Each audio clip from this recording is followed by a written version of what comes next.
What's going on, guys? And welcome back to another episode of Stereotherapy. I'm your host, Lisa, and this is episode 113. Today on the show, I was joined by vocalist Milad Parsa of Lost in Separation. This was such a great conversation and one I was really looking forward to. And shout out again to Joe of Overshadow. Much like with A Moment's Notice, I'm really excited that I got to talk to Milad of Lost in Separation because, again, I love this kind of music and getting to showcase a band like that I know so many of you will love. It's always a great and cool opportunity, and I appreciate the trust in doing that. This was such a great conversation and kind of seeing similarities for Milad and I of, early memories and those bands that kind of he started with and then where he went to. And then now being a fan of girly pop, and a Sabrina Carpenter fan. And it's always great when you get a heavier band on that looks to the music and say, hey, I like this. In a world that so many people might be like, oh, I don't like that. It's not cool enough. So to get to hear him say that he likes music like that and then hear Lost in Separation. And we obviously talk about the full circle moments of getting to work with Aaron Gillespie on Ice Age and also getting to share the stage with Seosin. Two of my favorite bands are Under Oath and Seosin, so we got along great with this conversation. I also kind of pick his brain of what it's like on tour and that mental health aspect, and it was such a great opportunity because Lost in Separation was on tour earlier this year. So to kind of pick that brain of what is that like? What is tour brain? And how does touring affect these musicians that we love so much? So I really learned a lot in the aspect of that. And any opportunity I have to learn a lot in each conversation it's always a great tool for me as well in doing this podcast. Of course, we touch on a new song, Ember, which is already out now for you. You're going to hear us talk about that. So this was recorded about a week before the drop of Ember. It's already been out. It's been on repeat for me. And I hear what Milad was kind of talking about in this song. So it was a cool take for me to kind of get a little preview before it came out, but you as a listener, hopefully you already checked that out. If not, all links below to check out Lost in Separation. Please go give them a follow. Go listen to Ember. Black Mirror's been out as well, we touch on. So I really would love for you to go check them out and give them a follow and support Lost in Separation. Here's my conversation with Milad Parsa of Lost in Separation. Hey, how's it going? Hey, how you doing? Good, good. This is so exciting because ever since Joe told me about, I think it was January, and I was Yeah, like, I heard your band. I was like, yes, I want some heavier music on here. yeah. I grew up with that. Like, let's go. And I had Greg of A Moment's Notice on. hmm So it was like really, really cool to like get that. So ever since I was like, all right, this is on my calendar. This is great. So it's like no matter what was going to happen with any schedules, I'm like, I'm making this happen. I want this to Yeah, be on here. So kind of what we always start with is bringing the conversation to an earlier time in your music journey. Like, sure. what was it that made you fall in love with music? Was it a record, a time, a show? Yeah. What made music just special to you? This is gonna sound so crazy, but like, okay, so my parents would always tell me this story that I would like sing in my crib, and Mm-hmm. I would just be like, just nonsense. Like, I wouldn't be singing any real songs, and like, I would just be in my crib, like, la la la la la, Yeah. whatever. When I was like a baby. And then as I grew older, I like had like, like sometimes you're a kid and you think you don't like something, you tell everyone you don't like something, and then way later on in life, you try it, and you're like, oh, I love this. Yeah. So like that was me with music growing up as like a young kid. Like you always see like the picture of like the musician like 7 or 8 years old like playing like an inflatable guitar, and they're like, that's the moment I knew. That wasn't the moment I knew. Like I didn't like music for a really long time when I was a kid. Mm-hmm. But it's so ironic now because I do like the music that I thought I didn't like back then, which makes it even weirder. But like when I was like 7, 8, my mom would drive us to school and they'd always be blasting like Christina Aguilera, Alicia Keys, all these amazing artists, Ricky Martin, like all that kind of stuff, Justin Timberlake. And I like didn't like music. I love all of those songs now and all those music. They're so nostalgic for me and they're so good. So it's just funny that I didn't like that back then. But I realized I liked music when my older sister came home like from middle school. So I was like kind of like transitioning from elementary school to middle school as well. And she brought home like a Green Day CD and Good Charlotte and Bowling for Soup, who are from here, which that was pretty cool. Mm-hmm. And a bunch of other artists. And I realized like, oh, it's not that I don't like music. I just like kind of like angry, pissed off, angsty music. And then now on the flip side of that, like I also love like girly pop. I love all, Sabrina Carpenter, all that kind of stuff. So it's just funny that like I didn't like that at the time, but discovering angsty music, I felt like suddenly like my voice was being heard, if that makes sense. And Mm-hmm. so, kind of getting a little bit older and discovering more stuff, I kind of went from, kind of like pop punk and like rock and punk rock, a little bit more toward discovering bands like Slipknot and the Devil Wears Prada, Mm-hmm. and then even just other bands like Fall Out Boy. And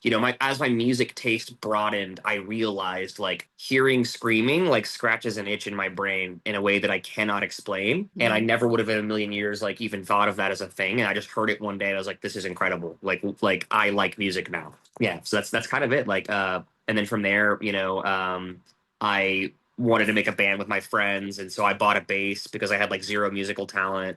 Mm-hmm. And yeah, so like for a long time I like wanted to be a bass player, and then I like started to learn how to sing, and a lot of things have happened since then. But That's so cool to hear that. Like even like hearing bands like, Good Charlotte and Fall Out Boy and then what Lost in Separation is, right? And like yeah, typically some people may think, and of course like there's that connection with hardcore with like Fall Out Boy and Pete Wentz and all their bands they used to be in and then correct, that. correct. But like that's wild to think like that's so cool to hear that because I think a lot of people may say even if they're in heavier music to be like, "Oh, I don't like any of that stuff." Or even Sabrina Carpenter like, "I don't like that." But it's really Yes. cool to hear like that you do because I think even me in the beginning like hearing Sabrina Carpenter, I'm like, "Oh, this is too poppy." I don't know. But then it's like no, I like this. Why am I pretending that I don't? Like, do I want to seem like cool or something, or do I want to be different? No, like, this is good music. And I think that's so cool to hear what shaped you. And then that angry music you talk about, because it's scratch an itch for me. Like, I Yeah. remember being younger, like Slipknot or Korn. That was a big one. I would hide like the CDs under my pillow, and my parents would be like, "You can't listen to this. Like, what is Korn? What is Slipknot?" Right. And I think eventually they were just like, "Okay, like." This is speaking to you. This is cool. This is fine, but not understanding it. And I think that's why it's so cool to have a heavier band on to say, like, there's an importance there. And that maybe someone that Yeah. doesn't understand the heavier side of it to be like, oh, they're just screaming or there's nothing there, but there is. And there's an importance in that Oh genre. yeah. So yeah, it's really cool. Well, and then like I feel like it's like the Christian mom syndrome thing where it's like this sounds bad, this sounds Yeah. angry, this sounds whatever. But the way that I always try to explain it to people that don't understand it is like it's not anger for like the sake of anger. For me, it's always been like a catharsis. It's always been like being able to process emotions that we do all feel. It's finding like a healthy way to process those things so that you can move through them and not just like dwell in them. And so like yeah, like I'm writing angry songs, but it's not to be perpetually angry or to be perpetually sad. It's to deal with those emotions by not pretending like they don't exist. Yeah, and Yeah. that's exactly like what like our podcast is like the intersection of music and mental health and Hmm. processing your emotions with music and just how you described it is perfectly and that's why Yeah. it's like I think for people that maybe don't understand certain things like even me I think whether it was Devil Wears Prada like growing up I grew up like in Chicago so for me I mean they were in Nice. Michigan they were like right it was around there and Right. even bands like Chiodos were right there in Yeah. like Michigan. So it's like you hear that, you'll get it and understand. And I love what the scene is today. Like I know I just recently saw you on Instagram with Not Enough Space. You did Oh the yeah, guest yeah. moan. So I think even them, like I think in the scene today, thriving as far as like metalcore is just I love to see where it's at. Like all Yeah. these years later, even like you can talk about the 2010s and all that, but like now like I'll turn on TikTok and like just scroll. It's like there's a new band doing something really cool. So I'd love to see that. Yeah, heavy music is definitely in a renaissance, and I think that everyone has said for a long time like metalcore was dead, and Hmm. it just keeps reinventing itself and coming back stronger. I think it's an amazing thing. And you talk about not enough space. I think the thing with them is like they get a lot of flack. A lot of people on the internet calling them corny, calling them cringe. To Hmm. me, it's like the most incredible thing to see. Like, okay, it's like I'm an old head. Hmm. I'm quite a bit older than them, and it's to see these like children almost who like I look up to in a way because like they're kind of like finding their own sound and like reinventing themselves, and they're like wonderful people, but they're taking all of that like hatred that they receive and like channeling it into creating like art. And to me it's so fun, and like yeah, like people clown them all day every day, it's just gonna get them bigger. So, I don't know what that is about. But it's just funny to me. But it's just, to see young people starting a band and overcoming the odds and like building something, like it's really reassuring that things are in a good place with heavy music and it's not going anywhere for a long time. Yeah, I love to. I mean, like for me, Yeah. I'm an old head too. So for me, Yeah. I love to see that next generation always of what is it going to be and what are they doing? And yeah, I think you described it perfectly, especially with them, because I do see a lot of those comments. People will immediately say, oh, it's cringe or this and that. I'm like, can we just like not like it's 2025? Can Yeah. we like move away from that and embrace the younger generation, A bringing hundred that percent. in? 100%. Because like, yeah, like at the end of the day, like, they always say like to be cringe is to be free. Like they're Mhm. having fun, they're creating the art they want to make. And, if it's not for you, it's not for you. But to hate on it, it's like, hey, they're keeping the genre that you love alive, even if it's not like exactly the way that you think it should be. Maybe the genre is dying because there's too many people that think it should only be a certain way and the way they want it to be. So I don't know. No, I agree. And it's and even something else we love to touch on too is music scenes, like kind of Yeah. talking about it a little bit. Like there's huge it played a huge role in my life and like almost everybody that's been on here. Kind of take us all to Dallas. Like what is so special about that music scene for you? So, I mean, I grew up in this music scene, having toured a lot throughout the States. I've also pretty much learned that Dallas is like one of like the best markets in general. So I was very spoiled to grow up here, not even realizing like we have so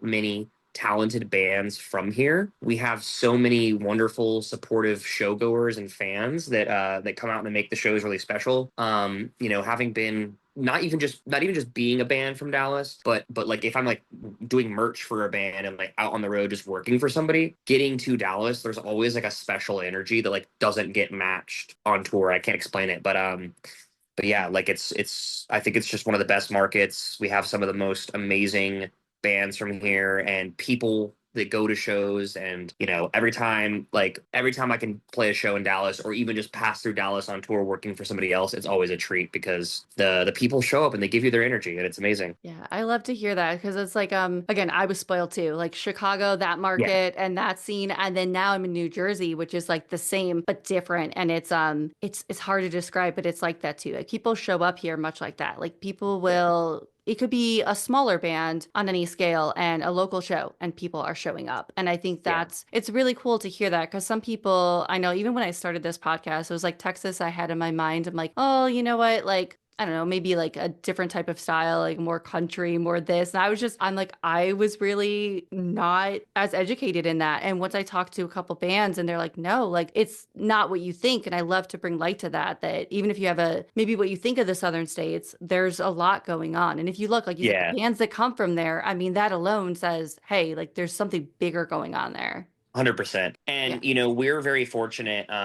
We are very, very, very well acquainted and connected with like one of like the main, like I would say like in this industry, like one of the biggest names in like promotion and production in this industry. And so like the guys at Third String, they run, like So What Fest and Mhm. like Unsilent Night and a bunch of other festivals that like are like just about like household names in that like festival circuit when you're looking at like the Wimmer Fests and things like that, like some of the larger ones like Blue Ridge, like, So What like still gets talked about that. And so for us, it's like that was like our Warp Tour. We had Mhm. Warp Tour too, of course, but it Yeah. was like we had our version of that and that was so special. And then to kind of grow up into that and graduate from like, oh, a local band getting to open it and sell like 100 tickets to like getting invited back up to like main stage with like real offers and like on tour and shit. And so it's been an amazing experience to grow up in that and like, go from like literally like a fan like watching blown away to like getting to be a real part of it. It's been so much fun. And you mentioned as well like Chicago, but just to say like, if we have a tour ad, Matt, like even if like we're, even if it's a smaller tour and it's a little bit less successful, like it's always a good feeling to look and see, okay, we've got like Chicago coming up, we've got like Dallas coming up, we've got like Florida coming up. Like those are always markets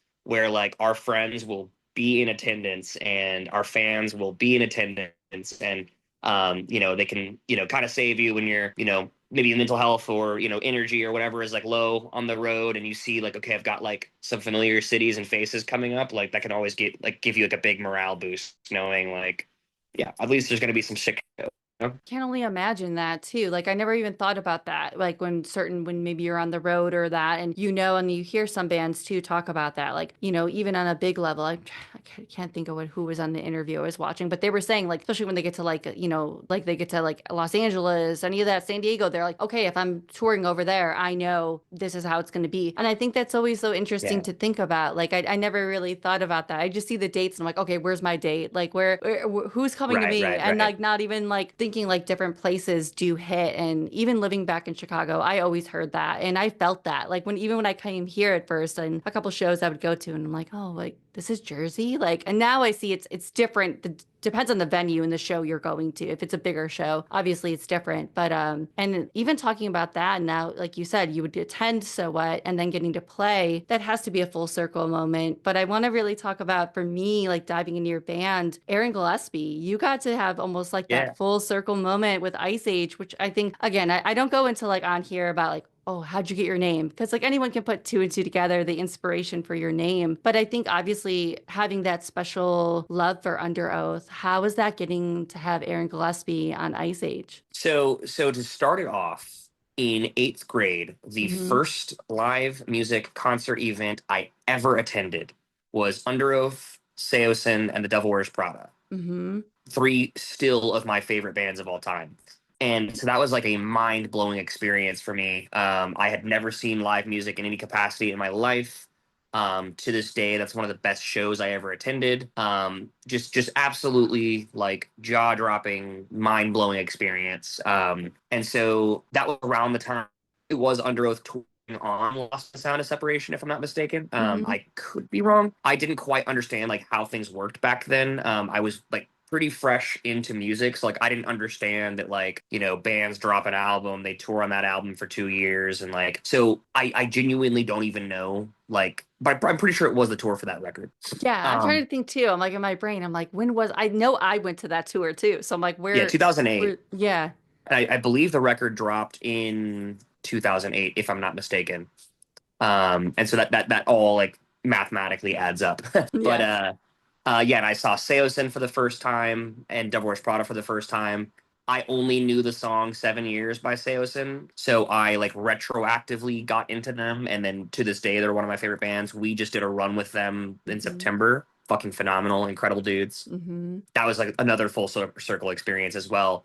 But okay, so back to Aaron, back to Under Oath really Yeah. quick. So Under Oath will always be one of my favorite bands. Will always be a band that ages with time. That Mm-hmm. doesn't sound dated. That doesn't sound bad, even if you listen to like older stuff, maybe lower quality recordings, that sort of thing. Their musicality, their songwriting, their heart and spirit, all like have somehow transcended 20 plus years. Yeah. And it's the most incredible thing to see. Like Lost in the Sound is my favorite record by them, obviously. I could put that shit on right now, listen to it front to back, and like I could show that to somebody who just got into metalcore yesterday and then be like, this is one of the most incredible records ever. And it's not gonna be like, oh yeah, they did some shit here that doesn't make sense, or that like, this part's kind of corny, or this part is, whatever. It's like the songwriting is the songwriting and it's there. And I would say the same for like Seosin, where you listen to like anything Yeah. off of the Bug album and it is still a fucking hit.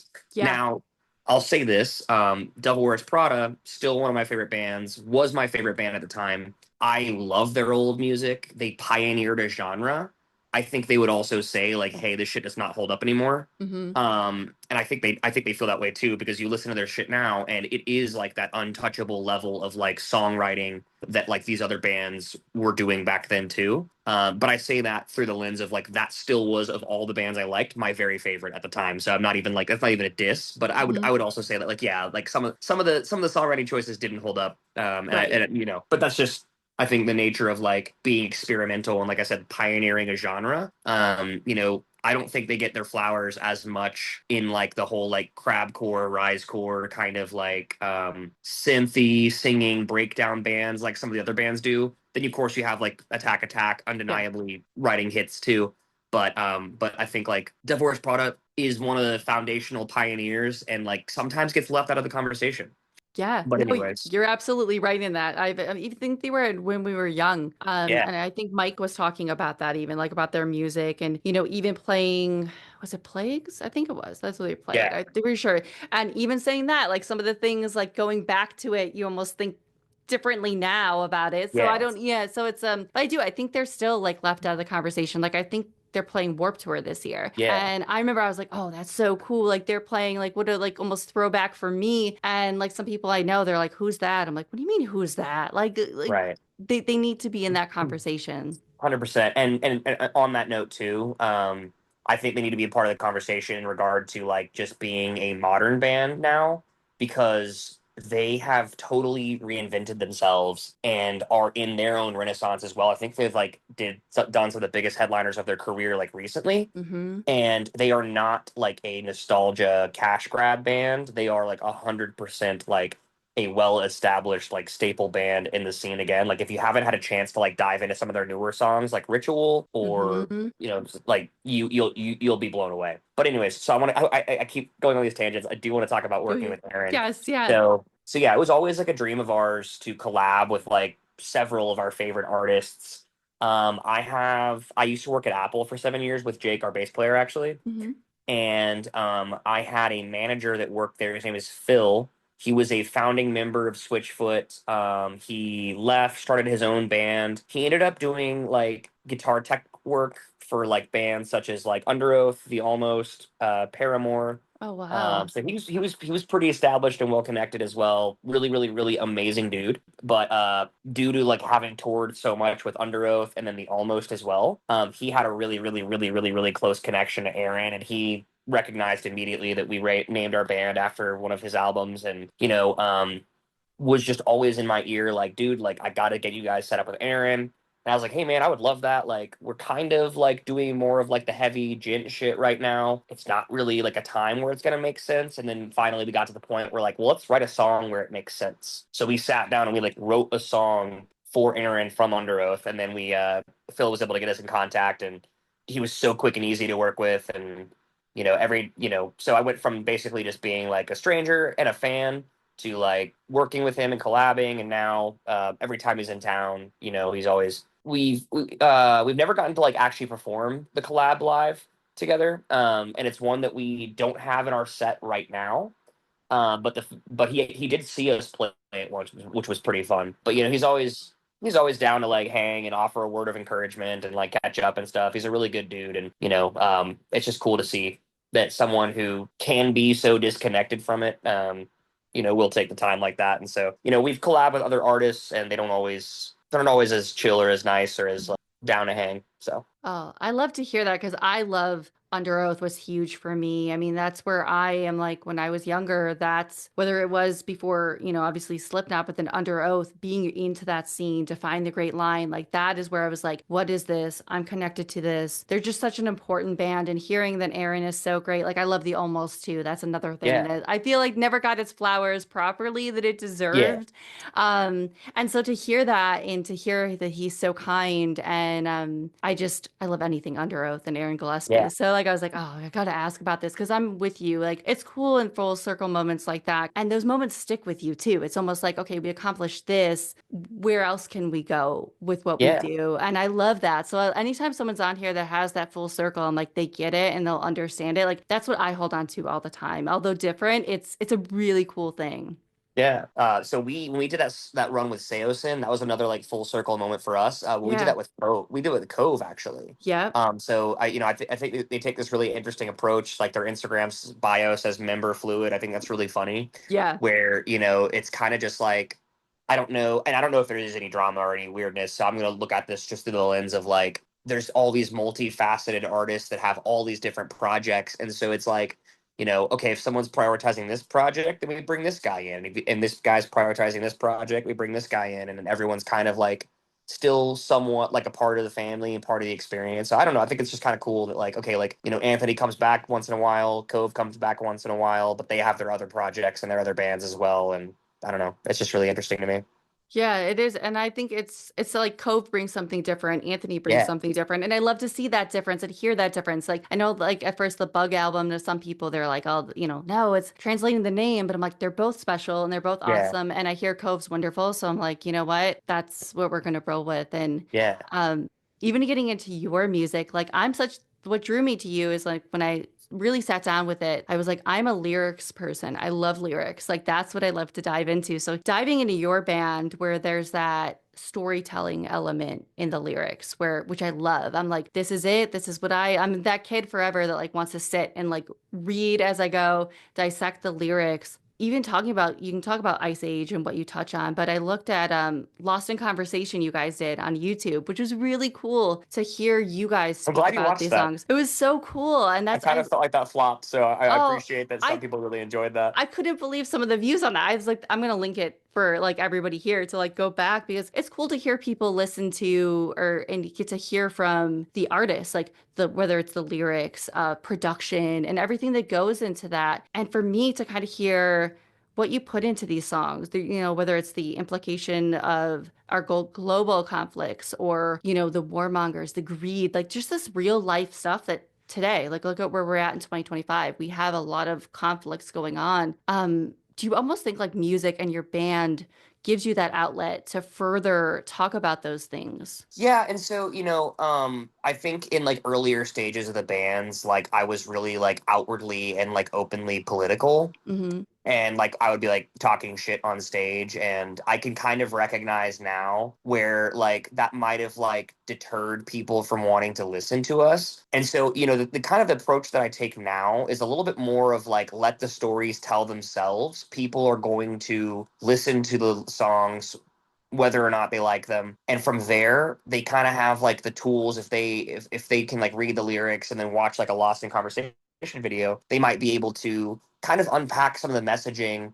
But I guess the reason like I kind of, and like not to say that like I won't speak up about things that I care about, but Hmm. granted, I don't need to just make a comment to make a comment while I'm on stage, but I could talk about something that's like actually happening or actually, and worth mentioning. I'll kind of bring it like this. Like I used to go on stage and say fuck Trump every night. Hmm. And I still feel that way. But Yeah. it's just like again, like he didn't do anything today, so it's like I'm just doing that. Like it's almost like I'm just performing to do that, if that makes sense, Hmm. rather than like, but if obviously if something crazy happens, I'm gonna address it, And for example, the week that like the LA fires were happening just happened to be the week that we dropped Black Mirror, Hmm. and the world's on fire and no one cares. So I was able to just, basically just the first like couple like week or so of on tour, because it dropped while we were on tour as well. I was like, just this song literally goes out to the people in LA dealing with the fires, and and then the hook is the world's on fire, no one cares. Yeah.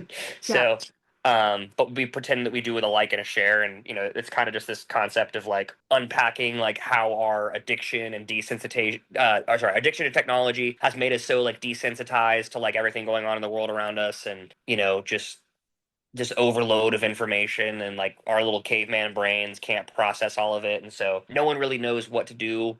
Everybody wants to do the right thing, but it seems sometimes it could be so fruitless. But my thing is I talk about like the catharsis, I talk about all these negative emotions, these angers, these sadnesses, these frustrations, and then my end result outcome is like to at least still try to inspire hope, to be like, Hmm. hey, like this song's like these lyrics are very nihilistic, but like I'm still trying to find like these silver linings in a broken world, and trying to inspire people to make the world a better place, even if it just means the world around them, and ultimately to find like the good that is still like worth fighting for, if that makes sense. Hmm. Understanding that like we're pretty powerless at times, and there's not a lot that we can do, but it doesn't mean that we should stop caring or stop trying. And that's one of the things I loved like diving into your music, especially like Black Mirror. Like, I mean, I know it's been out since February, but for me, I remember when that came out and I remember the timing. Like, it just, I mean, again, those fires that were just devastating. And it was like, what a fitting thing because I see it all the time now where we do with like a like and a share. And I think that lyric is so fitting because how many times when there's a big event, whatever it is, you either like, share it, or people will change their profile picture, right? They'll Yeah. change that to do but then you And forget about it. yeah, and that's not to dog on any of that. Like, I Right. think spreading awareness fundamentally is like the most basic thing you can and should do. Like, bare minimum, but it just doesn't stop there. And I think a lot of people start and stop there, which at the end of the day, Hmm. like, at least you're spreading awareness. And so it's kind of more just to say, like, it's not like you're like, no one who shares, no one who changes a profile picture is doing the wrong thing. Right. But if that's the only thing you're doing, maybe look inside and figure out, like, hey, like, is there actually more that I can do, and what kind of involvement like can I, what level of involvement can I like participate in to, and for a lot of people, maybe their options are limited, but it's just kind of to Right. say like that's just where we are in society, Mhm. that people pat themselves on the back after doing nothing. Yeah, no, and it's a real thing. Like it's wild to even think like I think about, any conflicts that happened when I was like, oh gosh, I remember when September 11th happened and Right. that, and then you go and all the things that came along with that. And then here we are in 2025 and and again, with someone like our president is right now, it's a very dark and time for a lot of those conflicts. I can't imagine. And it's like, yeah, I hope we all from whatever's going on in the world, do like you said, like try and make the world a better place and try and even if it's like our own community, whatever it is, start there. But I think Right. it's so important. So I love a song like Black Mirror is just so fitting, like just for the times, and it's just so good. Like again, you have this message in it, but it's so good. I'm like, this has like been on repeat, and anyone I've shown when I was gonna have you on, they're like, oh, how have I not heard of this band? Like, who is this? What is this? And I even went to like, I know the depths of Reddit, which you should somehow not go. But I was like, how are people reacting to Black Mirror? And the consensus was everybody was like, this is so good. This is so underrated. And they were pushing it even on Reddit, which I love to Yeah. see. How does that make Reddit you fucks with us feel? heavily. The kids who are on Reddit, that like our band, like die for our band, and Hmm. we're all kind of in the same consensus where it's like, all right, like something's like like what isn't happening? Like, how are we writing songs that kids are this into, and we're still like small and underrated? And I don't Yeah. know. And I hope that all changes with Black Mirror and its reception and some of the newer songs that we're about to drop. So, fingers crossed. We have a lot in the works right now, and our goal as a band is get fucking huge as quick as we can. Hmm. So Yeah, I hope so because I'm like, we need this sound. Like, I love it. And I know a lot of people, like I said, that I showed this, they were like, this is really good. You're getting this band on. I was like, yeah, like, again, like new to me in January. It's almost like, where was I either? So I'm so happy to introduce that. And so for you, I know there's new songs, like you were just saying, on the way. Like, can you talk about anything, like maybe a time frame that we may hear? yeah. Like a week from today, we have a new song dropping. That's not public information yet, but I'll leak it Okay. here, no problem. All You right. don't worry about censoring that either. I don't care. Okay. That like diehard fans deserve to know. They get a little treat if they watch this. So, yeah. So a week from today, so that'll be like April 4th. We're dropping a new song, and we touched on like lyrics and stuff a little bit. We are always going to be the band that we are in our DNA. Will always exist metalcore, will Mhm. always exist like progressive elements like gent and other things. Will always be a heavy band. But with that said, we no longer want to like pigeonhole ourselves into like writing like metalcore the way that we think metalcore should be written. We're trying to like branch out and be like timeless songwriters, and that's kind of what I was talking about earlier with like Under Oath and stuff, where it's like I think we have like our old discography. It has a special place in my heart, but there are like a lot of things that I wish we could have done different. I think that's part of like growing as a musician, and like we were kids when we wrote it. And so kind of like growing up now and being where we are now, it's like I'm more focused on writing songs that people can listen to 10 years from now and be like, this is a song, this is a hit, this is a banger. So a little more focus is going into like songwriting, and a lot of like small evolutions are happening. It's not like 180 changes, but I am also trying to like reinvent myself as like a singer and not like the vocalist of a metalcore band. Mhm. So like that being said, I want us to be a band that we can write any song on any end of like the spectrum of like the genres, and people will be like stoked and excited for it and ready to embrace it, whether it's super heavy, whether it's super soft, whether it's poppy, whether it's rocky, et cetera, et cetera. So that being said, a lot of changes have gone to this new stuff, and I will never abandon like talking about like social causes and like the state of the world. I have also previously written about like more introspective topics. But for the next couple, like Black Mirror was kind of like about the state of the world. The next couple, I'm diving kind of more into some introspective stuff, interpersonal relationships, breakups, that sort of thing. But I'm never gonna be like a fuck you for what you've done to me metalcore band. No, Hmm. that's so overdone and overplayed. Yeah. There's so many better ways that you can talk about those things, but I'll let you know. Our next song is about my breakup, Oh. which a lot of people don't like wouldn't expect from us. Oh. Yeah, I mean, well, thank you for sharing that too, and that's I'm excited to see that we're literally a week away from that coming out. Oh, so like, how do you tap in when you're going to do something like that and something so personal like a breakup? How do you sort of, as a songwriter, tap into that and kind of get in that headspace to be okay to share some of those feelings? I think it kind of just goes back to like what I said earlier about it being like a cathartic experience. It's like I need to do this so that I Hmm. can like process these emotions in a healthy way, Yeah. and so that I can like get what I need out, like, you know, share that. And so it's like it's almost like a spiritual thing in a weird way. It's like I'm like processing, moving through and letting go by writing these words down and by like sharing these stories. And part of my songwriting process is I write down just like matter of fact a just like a statement, just like I feel this emotion and I want to say that I feel this and I want to say this. And then I will go through and then I'll find like ways to like make that poetic, and I'll like actually write lyrics and not just like feelings. But I start by writing my feelings. I Hmm. start by like I feel alone or I feel scared or I feel sad. And then I find like a beautiful metaphoric way to like say that, if that makes Hmm. sense. Yeah.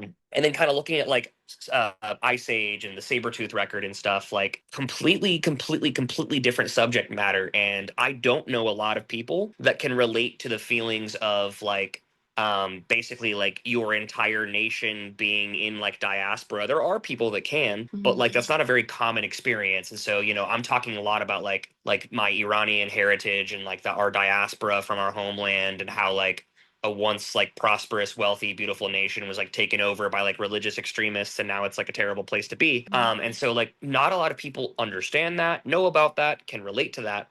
But by telling these like interpersonal relationship type stories, Ice Age, that song is about like the whole record is about that, but that Hmm. song is about when my grandfather was there and he unexpectedly passed away, and I wasn't able to be there for him at his funeral, even though I spent my entire childhood by his side. And so, just because of like international borders and countries not getting along, suddenly I can never properly pay my respects to my grandfather for the rest of my life. And that's Yeah. just something that I have to like deal with and process. And so it's like, again, nobody, not everybody has gone through that, but everyone has lost a loved one at some point in their life. And so everyone can still like read those lyrics and like feel those feelings and those sentiments. And like, Aaron's part, some of the like most favorite lyrics I've ever written, like burn a little brighter for me. I'm feeling I'm lost. Feeling I lost my way. Hmm. And so it's about like, I feel so far physically disconnected, but like that I'm still gonna carry on through this life, like moving forward and looking for the light that you brought. And so yeah, like again, you don't have to know about the Iranian Revolution to relate to those lyrics and to feel that on the same level that I felt that, or that Aaron felt it when he tracked it. And that's what I think the interesting thing about music is too, right? Especially like the songwriter has writes what it is, but then take 10 other people and they're going to have 10 other ways they either relate to it or what they think about it or Correct. how they depict it. So yeah, I love that you put it that way. And I can tell it's such a cathartic just sort of motion for you specifically. And that's what our podcast is that element of music and mental health and using music to process that. So I love how you put that. And like I want to touch on mental health a little bit. You brought it up Yeah. a little bit with like your tour brain and everything. And I think it's always interesting to talk to someone that has gone on tour. I haven't done it. So for you, I hear a lot from people about like post-tour depression or just that balance. So for you, how do you keep your mental health in check either on tour or then like when you're done with touring? Yeah, so it can like both are hard, both are different. Yeah. But I'll say it this way, like, the rush that people get like skydiving, I think maybe like a tenth of that is what I get like being on stage. I've never skydove, it's too scary. Yeah. But I feel like I probably get like one tenth of that, maybe more, maybe less, every time I step out on stage to like do my thing. And so, for me, like there is no other experience on the planet that can compare to like walking out on stage to like a crowd who's like ready to hear you and just crushing it. Hmm.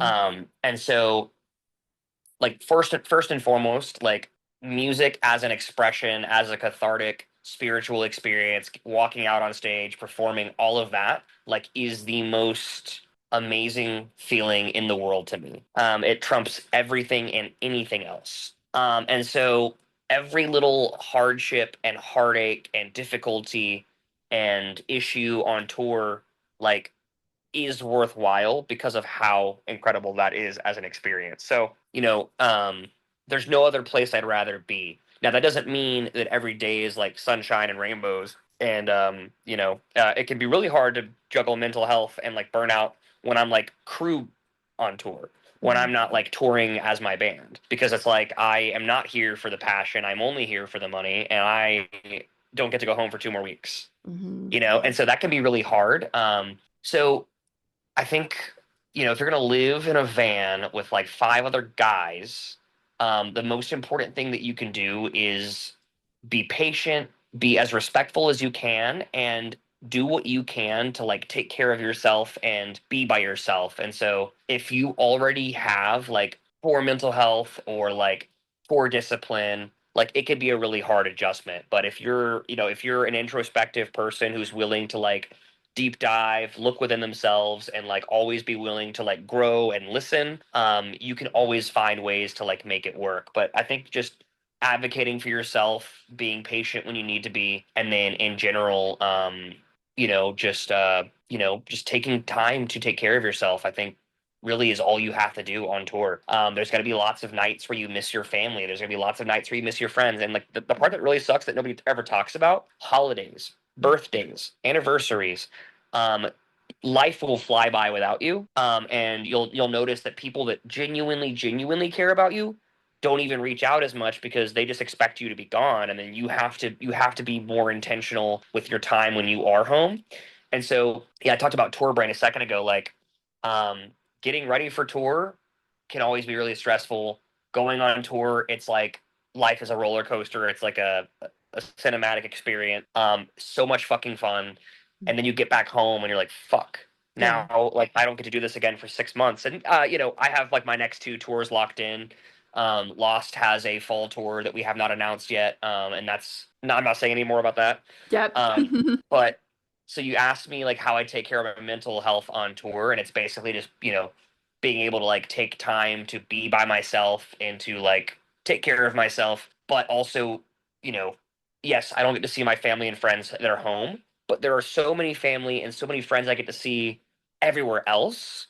So it's like I get to go see my little sister who lives in New York like 3 or 4 extra times a year that the rest of my family doesn't get to see her. I Right. get to see a lot of people. I get to see like friends in Canada. I get to see friends in Europe, where it's just like I love these people. They're so dear and so close to me, and they are actively part of my life.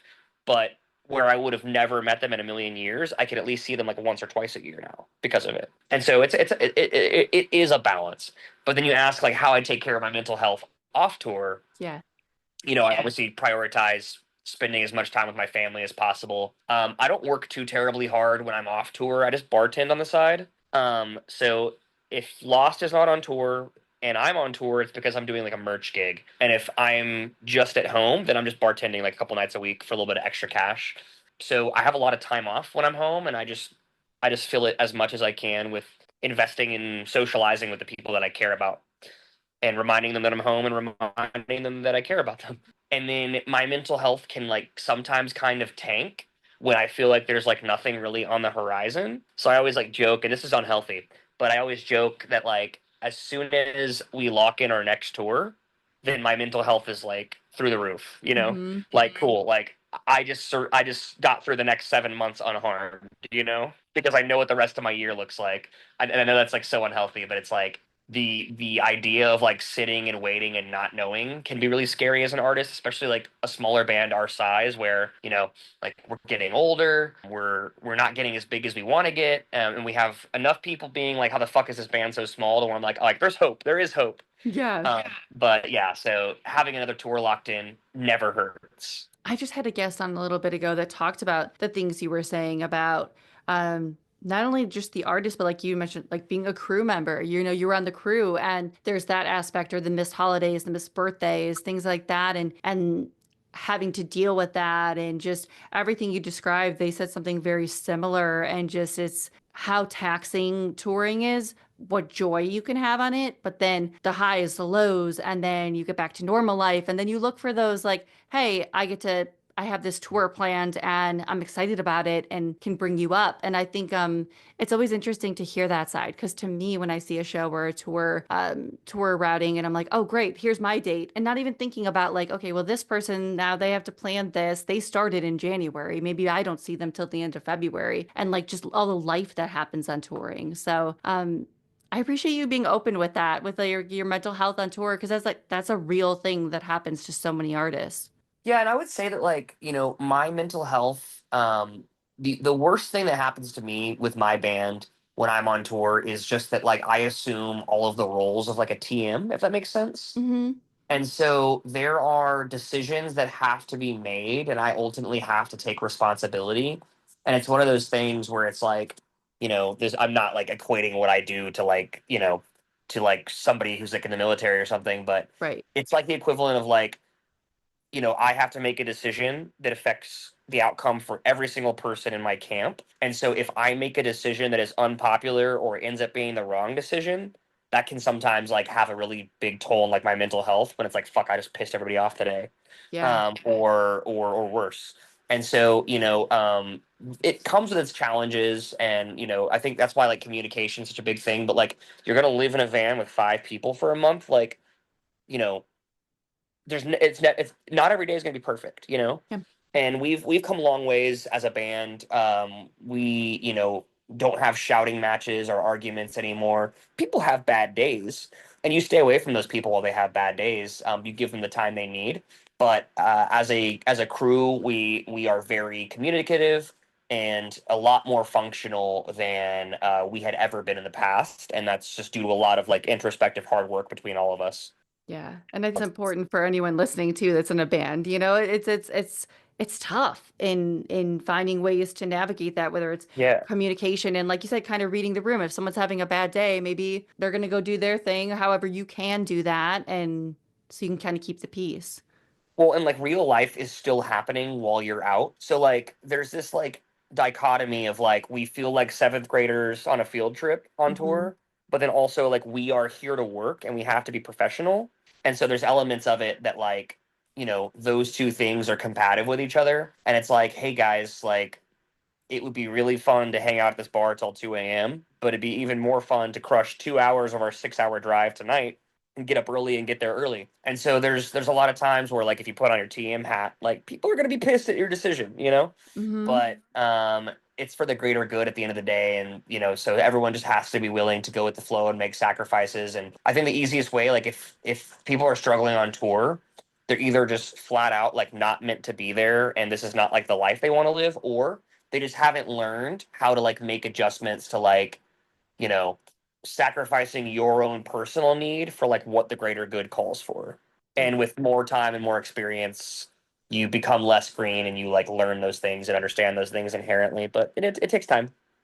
Yeah, I can only imagine. So like even hearing you talk about it, it makes me that's why I'm always that person to be like, hey, support these acts when they come through. Because you never know. Maybe you're that person, maybe whether you leave a tip in the jar or you're buying that merch to help them get to the next date, you're that catalyst. If they're maybe having a bad day, that band is gonna be like, okay, like maybe whatever's going on can be lifted maybe a little bit from that presence or that good show, that good crowd. So, yeah, always go out when you can because and support artists, especially nowadays. It's like it's a big streaming world, which, that's a whole other conversation, but it's great to Yeah. have that connection and support artists. But oh man, this has been so great. I really like I appreciate this so much Yeah. and you coming on and I just knew it. I was like, this is gonna be such a great conversation. I'm like so excited about this one. Yeah. I'm really excited we got to do this too, and I really appreciate you being flexible with me and dealing with my like brain fog from tour.